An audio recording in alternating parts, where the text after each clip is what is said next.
sabe qual que é a diferença entre fontes de energia renováveis e não renováveis? Será que a gente vai ter petróleo para sempre?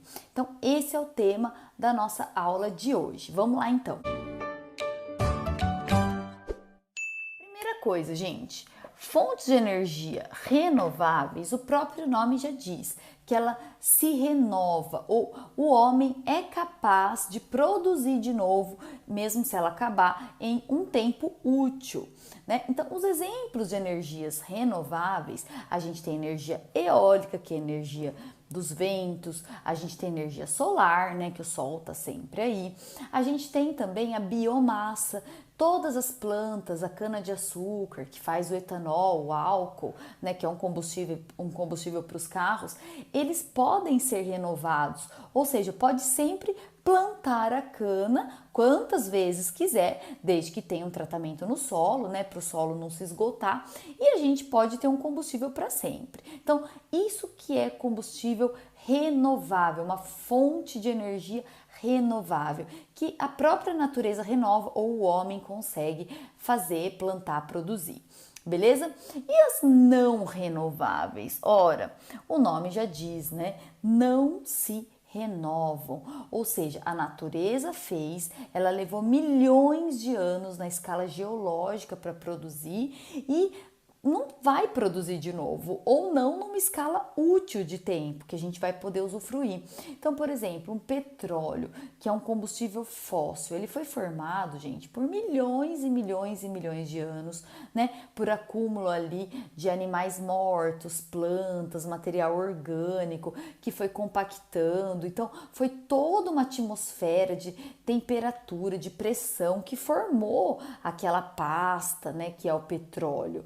Isso está se formando ainda? Não está mais se formando numa escala de tempo que a gente, desde que o homem está aqui, a gente não vê petróleo formando, só consegue extrair o que já foi formado. O carvão é a mesma coisa e o gás também. Então, esses são os combustíveis fósseis, né? E eles são, portanto, não renováveis. Então, aqui a gente pode observar um gráfico da matriz energética mundial. O que significa isso? É da onde vem a energia que a gente usa. E como a gente pode observar, pessoal, tudo que está em tons de vermelho, então a energia nuclear, o carvão, o petróleo e o gás natural, tons de vermelho e laranja, são fontes não renováveis e é a maioria com 86%, ok? Aí o que a gente tem, essa pequena fatia em verde, são as energias renováveis e ela se divide aqui em a biomassa, 9,8% e a hidráulica, 2,5%. As outras mal aparecem, né? A energia eólica, a energia solar, a fatia é tão pequenininha que nem está computada aqui. Aqui é só a maioria que usa. Então a gente vê que a maioria ainda da fonte energética é a não renovável. Então a gente tem aí o petróleo, que é a maioria, depois o carvão mineral, depois o gás natural e por último a energia nuclear. São fontes de energias não renováveis. O carvão, o petróleo e o gás são combustíveis fósseis. E a energia nuclear vem aí de minérios radioativos, não são fósseis, mas são radioativos. É outro tipo, mas também não é renovável. Beleza, gente? Então tá aí as matrizes energéticas mundiais que a gente mais usa no mundo. Então, olhando aqui para o quadro, né, relembrando, as fontes renováveis eu elenquei já aqui: eólica, solar, biomassa, né, tem mais, só algumas, os principais. E as não renováveis, que a natureza leva milhões de anos para fazer e não faz mais. Então, a gente tem aqui o carvão mineral, o petróleo, o gás natural, o urânio também, né, alguns os minerais, então, radioativos também não são renováveis. A natureza fez, produziu, tirou e aí a gente usa, não faz mais. Beleza? Então, eles são esgotáveis, fontes que irão acabar. Então, a gente vai ter petróleo para sempre? Não. Apesar de ser um minério que tem grande abundância, né, nas jazidas por aí no Oriente Médio, aqui no Brasil a gente tem muito petróleo no nosso pré-sal, com potencial gigantesco para ser explorado, né, utilizado esse recurso, porém ele vai acabar. Tem estimativas aí de 50 anos a mais de uso e depois esse mineral vai ter que ser substituído por outro, porque não vai ter mais petróleo. Usou, acabou. Beleza? Então vamos agora conhecer um pouquinho mais sobre a história e a importância do petróleo. Então vamos lá, gente, conhecer a história do petróleo.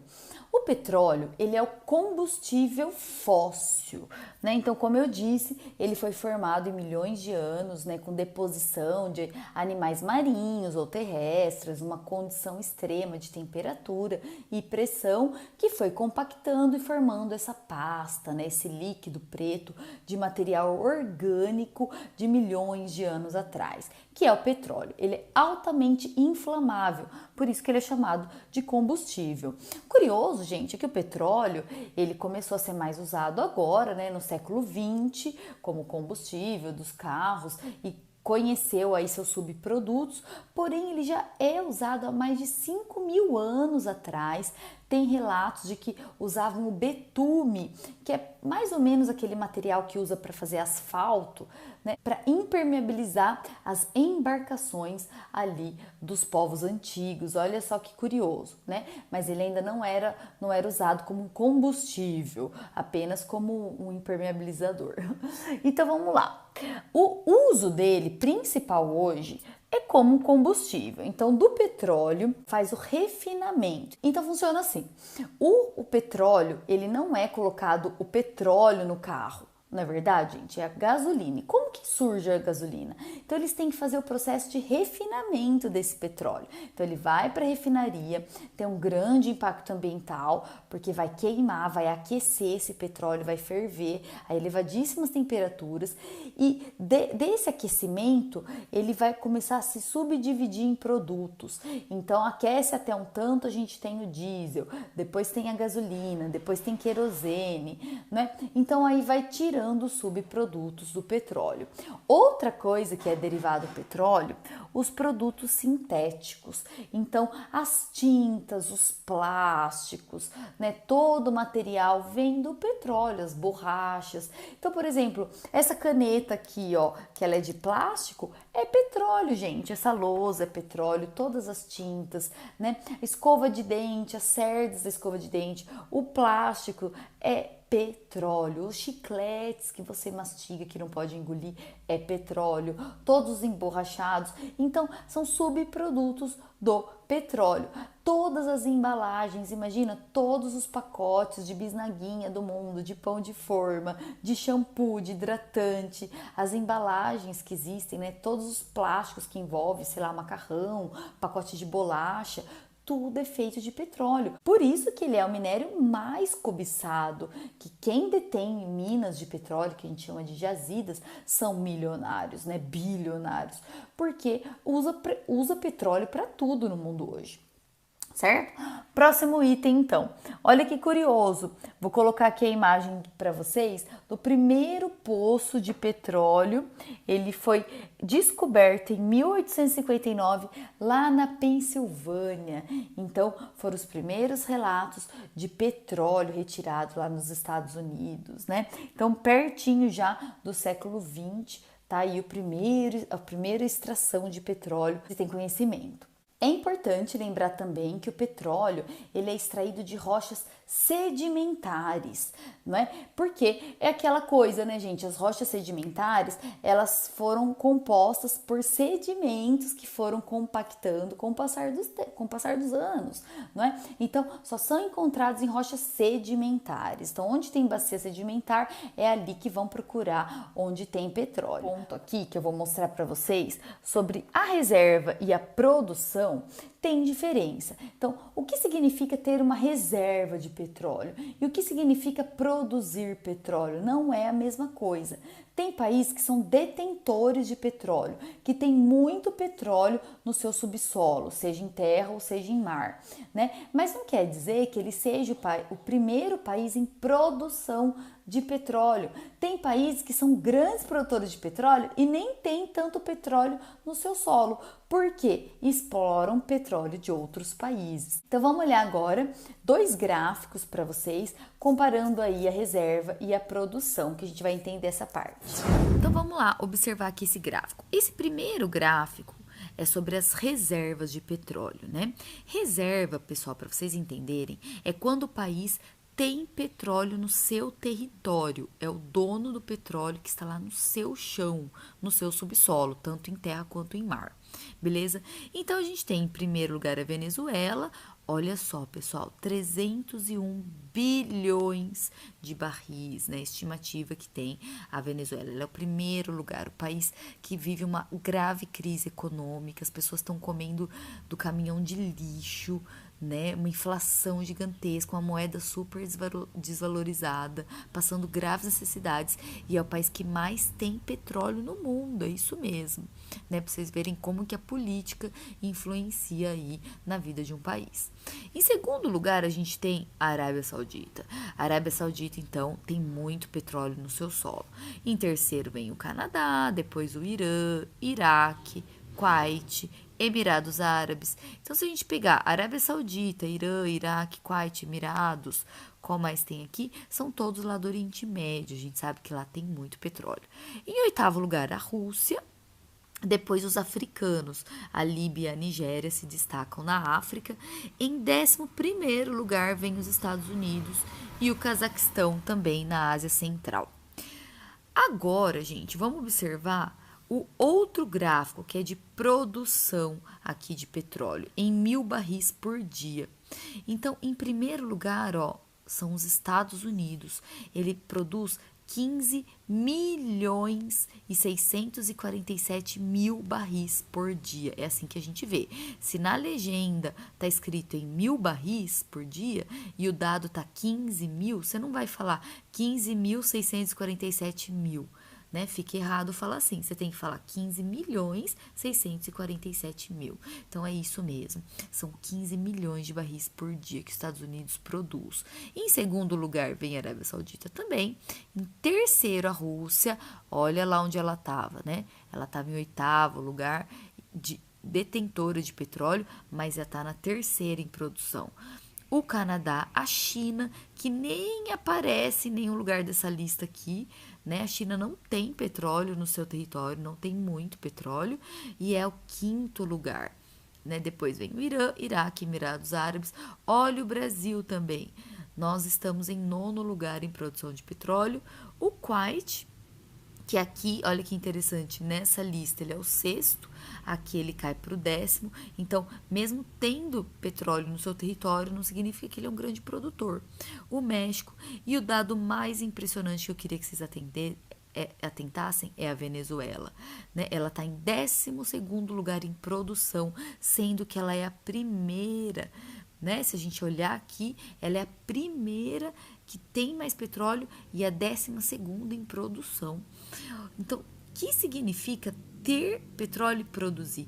Produzir envolve muito mais tecnologia, envolve logística, envolve todo o conhecimento de extração desse petróleo, de refinamento, né?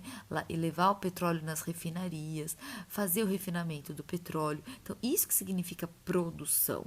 E é claro que os Estados Unidos é campeão. Ele tem muitas refinarias de petróleo, muitas famosas aí, e domina esse mercado, então, como a gente pode ver. Show de bola, pessoal. Aqui no Brasil, como eu disse, nós também temos bastante petróleo, só que ele está numa camada de pré-sal.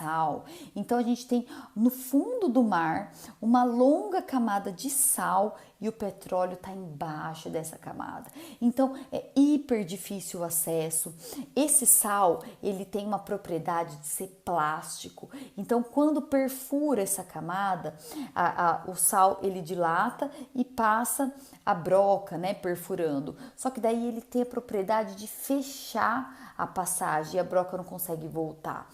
Então é todo um processo de engenharia, gente, tão sofisticado, tão caro, né, da Petrobras para explorar esse pré-sal, e tinha que achar certinho.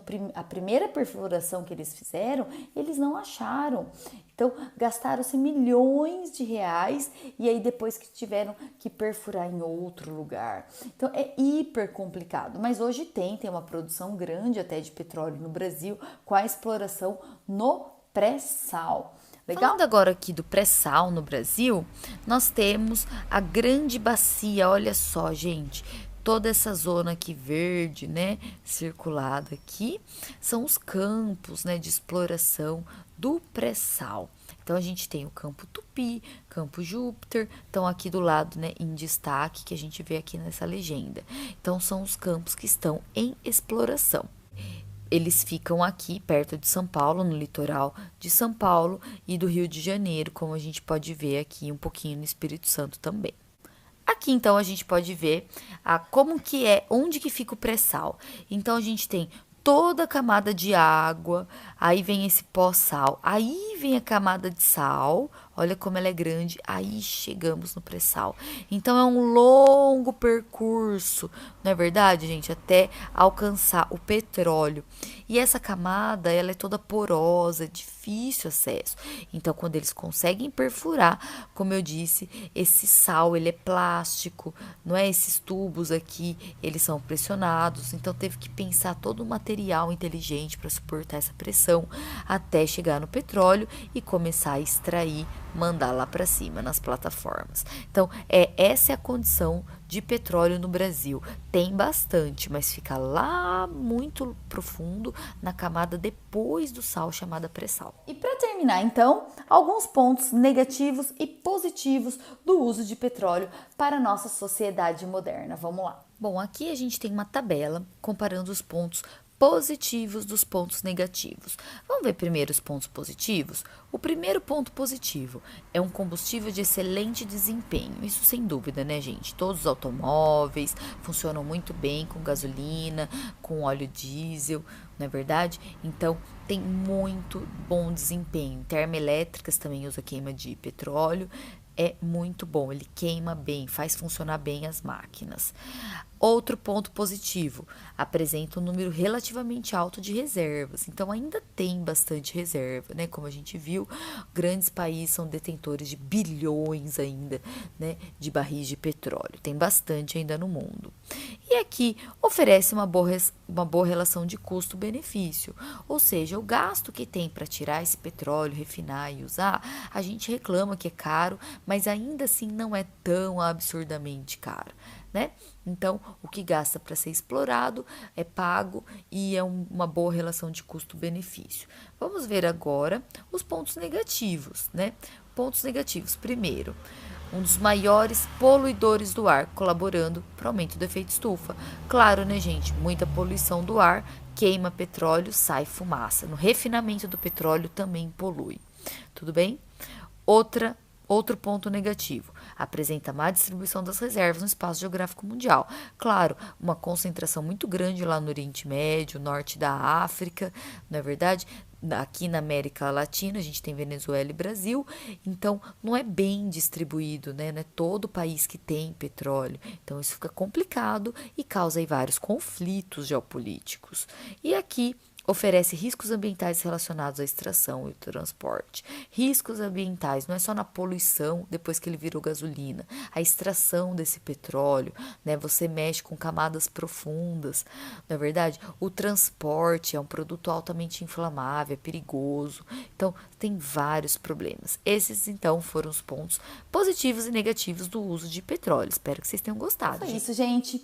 Com isso, eu encerro a aula de hoje. Aprendemos bastante sobre o que são fontes de energia renováveis e não renováveis e também o petróleo, que é tão importante para a vida moderna como um todo. Espero que vocês tenham gostado dessa aula e a gente se vê então na próxima aula. Tchau, tchau!